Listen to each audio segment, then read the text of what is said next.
Selamat pagi, Assalamualaikum warahmatullahi wabarakatuh. Perkenalkan saya Indra Pujariani. Hari ini saya akan memaparkan mengenai materi peran dari nutraceutical pada penyakit kardiovaskuler. Simak terus ya videonya.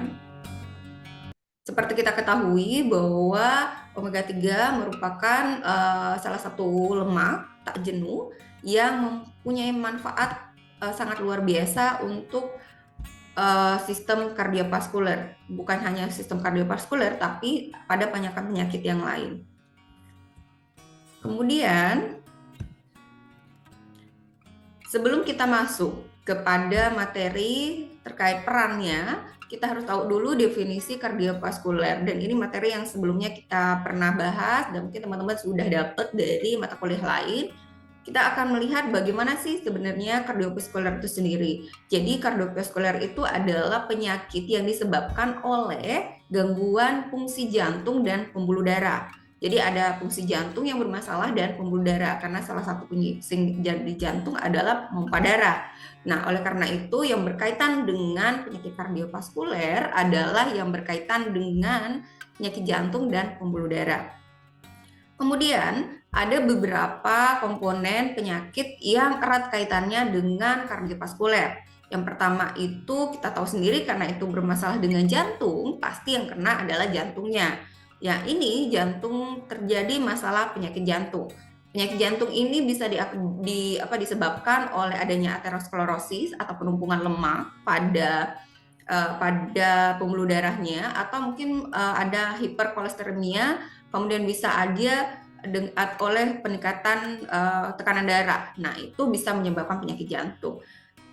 Setelah itu ada penyakit lain. Nah, seperti saya sebutkan sebelumnya bahwa penyakit jantung ini juga bisa disebabkan oleh hiperkolesteremia. Jadi sebelum adanya penyakit jantung ternyata ada peningkatan kolesterol di dalam darah.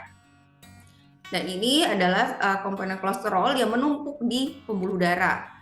Nah, selanjutnya kalau misalnya kolesterol ini ataupun tidak adanya aliran darahnya tersumbat, kemudian terjadi di otak, akan menyebabkan stroke. Jadi stroke itu ada beberapa macam, ada stroke iskemik dan hemoragik. Nah, tergantung bagaimana apakah dia sampai pecah pembuluh darahnya atau hanya ada penumbatan. Kemudian ada yang namanya hipertensi. Jadi hipertensi ini seperti kita ketahui adanya peningkatan tekanan darah karena laju pompa darahnya terlalu cepat daripada standar normalnya, atau mungkin tidak ada keseimbangan cairan dan elektrolit yang ada di dalam tubuhnya. Jadi antara cairan yang ada di dalam sel dan intrasel dan ada di ekstrasel itu tidak seimbang. Jadi adanya peningkatan pada pembuluh darah saat memompa darah tersebut. Kemudian kita lihat bagaimana patofisiologisnya, teman-teman. Jadi patofisiologis ini pertama kita akan bahas mengenai hiperkolesterolnya. Seperti kita ketahui memang kolesterol itu bagian dari lemak yang harus ada di tubuh kita karena salah satu fungsinya itu adalah pembentukan hormon. Nah, namun kalau hormon ini terlalu berlebihan dan bukan hormonnya tapi kolesterolnya terlalu berlebihan, dia juga tidak bisa berfungsi. Jadi dia tidak terlalu aktif untuk membentuk hormon, dan kolesterol ini akan berubah bentuknya menjadi lemak jahat, yaitu adalah salah satunya ada LDL. Kemudian LDL ini yang nantinya bergabung dengan kolesterol akan menyumbat dan menyempit pada pembuluh darah gitu. Kemudian berikutnya ada hipertensi. Jadi patofisiologi dari hipertensi ini adalah penyempitan pembuluh darah itu yang kemudian bisa menyebabkan kekakuan pembuluh darah dan juga bisa terjadi pada pengentalan darah seseorang sehingga tekanan darahnya menyempit dan bisa berakibat pada pecahnya pembuluh darah itu sendiri gitu. Jadi ini juga bisa terjadi pada peningkatan dari tekanan darah seseorang.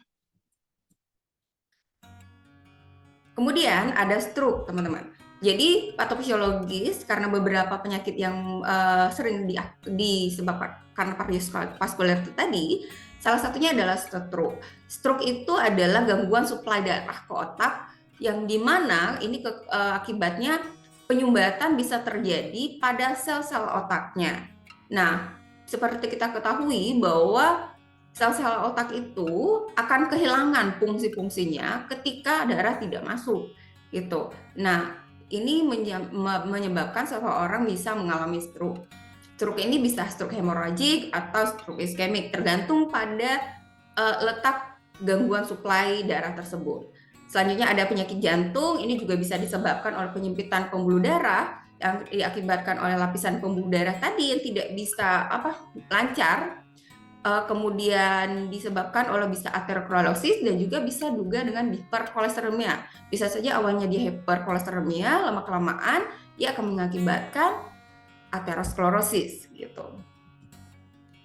Selanjutnya saya akan bahas bagaimana itu aterosklerosis. Dan aterosklerosis ini sebenarnya adalah salah satu penyebab paling banyak terjadi pada penyakit kardiovaskuler, baik itu hipertensi, stroke, ataupun penyakit yang lainnya. Jadi aterosklerosis itu merupakan patofisiologi peningkatan kadar sitokin. Kadar sitokin ini seperti tumor TNF-alfa, interferon, gamma, serta interleukin. Jadi ini adalah komponen sitokin yang membuat inflamasi. Jadi kalau sudah ada bagian-bagian ini yang meningkat pada tubuh kita, berarti orang tersebut telah mengalami inflamasi. Kemudian akan terjadi oksidasi LDL. Kemudian setelah oksidasi LDL, dia akan membentuk yang namanya sel busa. Sel busa ini akan terkumpul secara signifikan dan akan menyebabkan bercak lemak. Dan bercak lemak ini akan menempel di dalam pembuluh darah kita. Lama-kelamaan bercak lemak ini akan menyebabkan terjadinya aterosklerosis dan kerusakan lemak di mana tempat dia menempel tadi. Nah, aterosklerosis ini juga bisa disebabkan sebenarnya dengan kebiasaan-kebiasaan yang buruk seperti kebiasaan merokok, kemudian ada riwayat hipertensi yang tidak terkendali, kemudian ada dislipidemia, kemudian bisa disebabkan oleh diabetes mellitus. Jadi ada beberapa penyebab terjadinya aterosklerosis.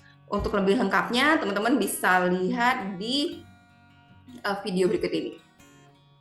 Jadi ini adalah bagaimana proses dari aterosklerosis itu sendiri yang bisa membentuk penyumbatan pada pembuluh darah kita. Jadi bisa terjadi di jantung, sehingga pada kondisi aterosklerosis dia itu menempel di pembuluh darah.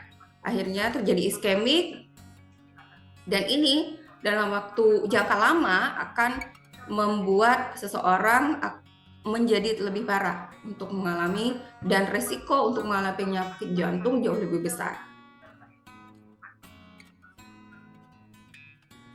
Oke.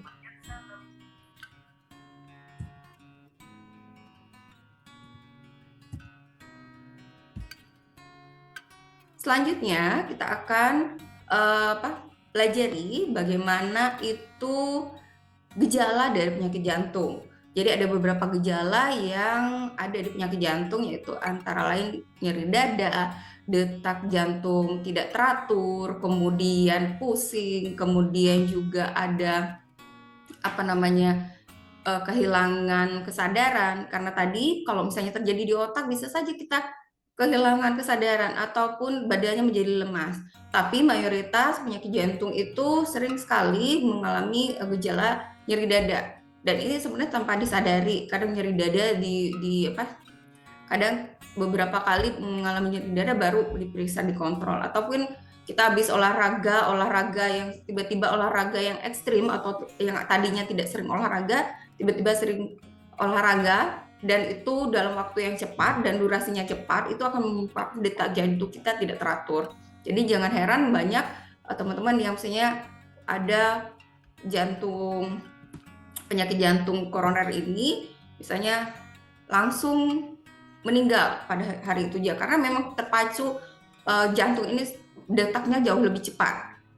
Karena seperti teman-teman ketahui bersama bahwa penyakit jantung ini olahraga atau latihan fisiknya juga harus teratur. Jadi nggak bisa langsung ekstrim, kita langsung jalan secara cepat. Jadi kita punya endurance-nya beda-beda gitu. Jadi tergantung nanti teman-teman mau olahraga seperti apa. Tapi perlu diingat bahwa ini adalah beberapa gejala dari penyakit jantung sendiri. Kemudian kita lihat apa itu omega 3. Omega 3 itu merupakan salah satu komponen dari lemak, teman-teman. Dia bagian dari polyunsaturated acid.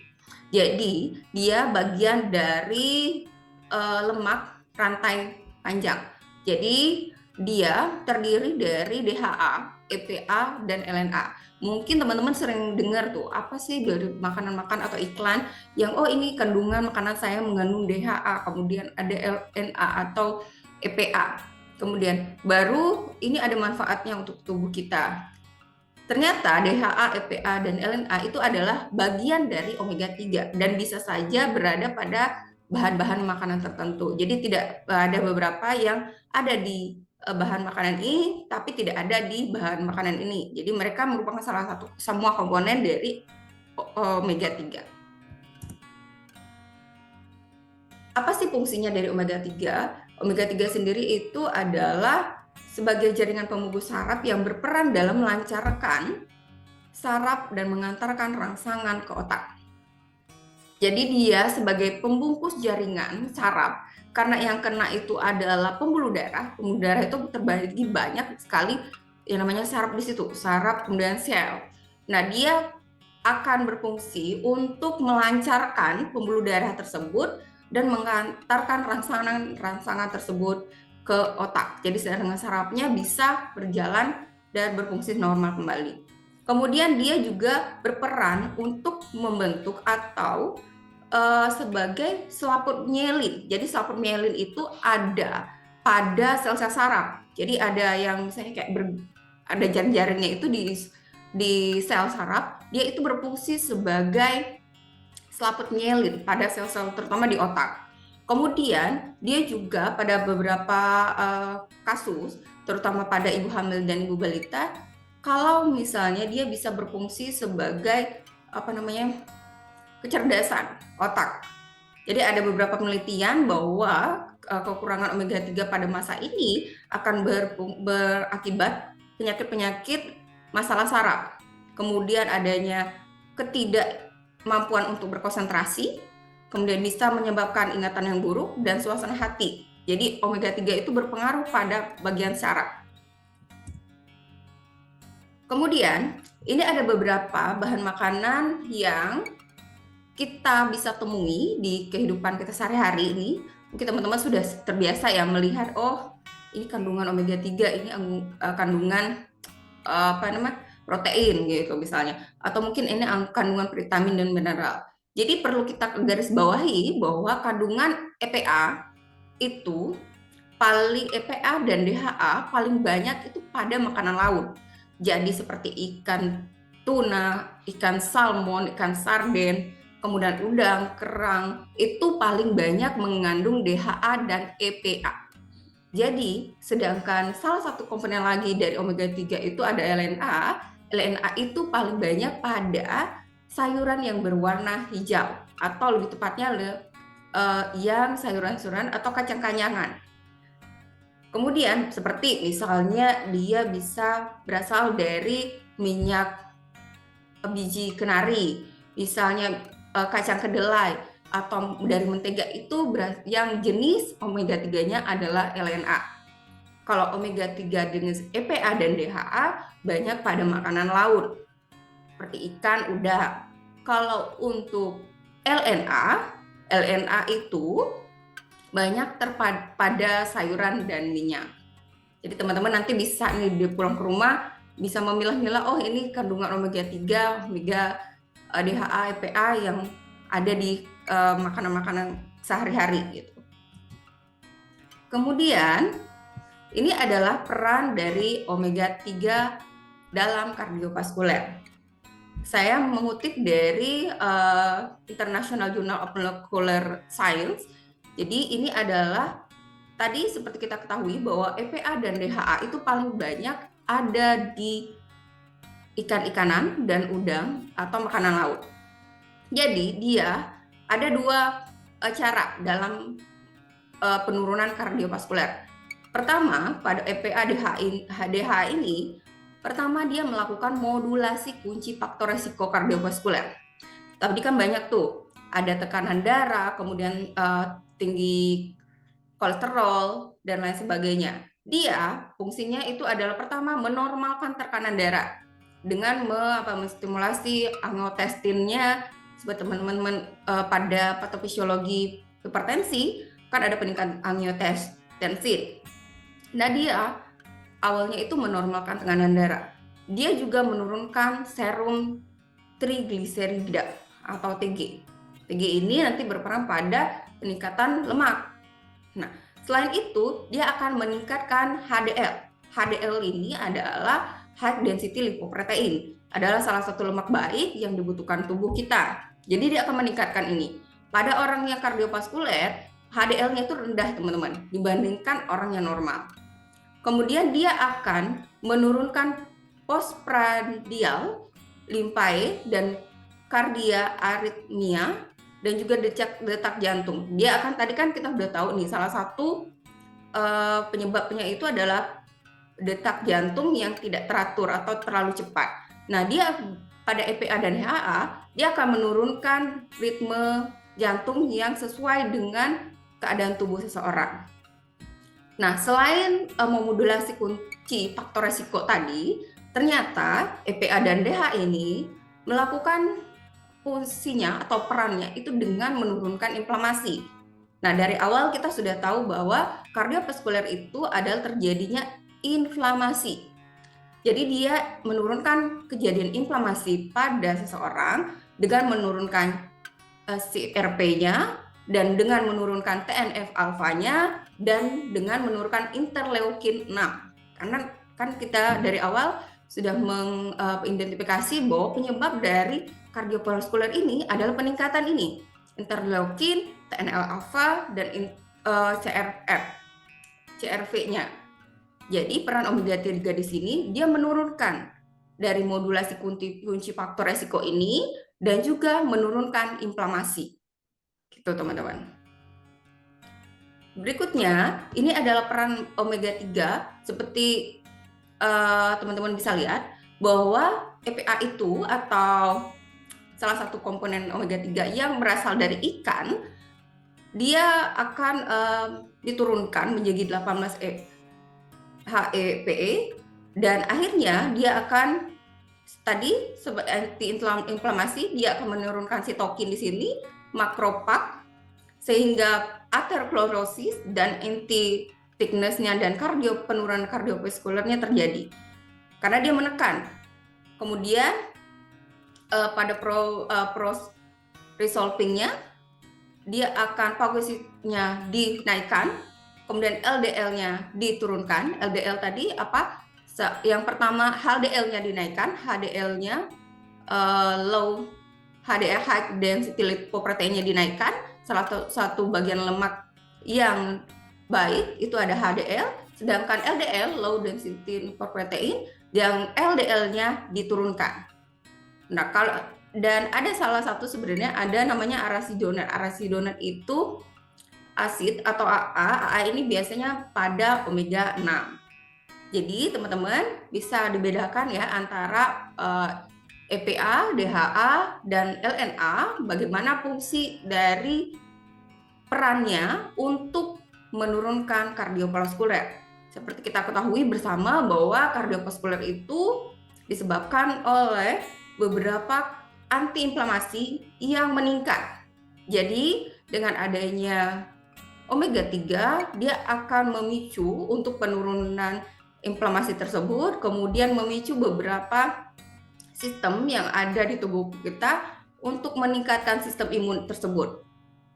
Mungkin demikian yang bisa saya sampaikan. Teman-teman kalau misalnya ada yang ditanyakan, bisa tulis di kolom chat dan bisa bertanya langsung di saya terkait dengan bagaimana peran omega 3 dalam kardiovaskuler. Nah, terima kasih atas kesempatannya. Terima kasih sudah menyaksikan. Selamat belajar. Dan sampai bertemu di materi selanjutnya. Saya tutup. Ini adalah link pretest dan posttestnya. Silakan diisi teman-teman. Saya tutup ya. Assalamualaikum warahmatullahi wabarakatuh.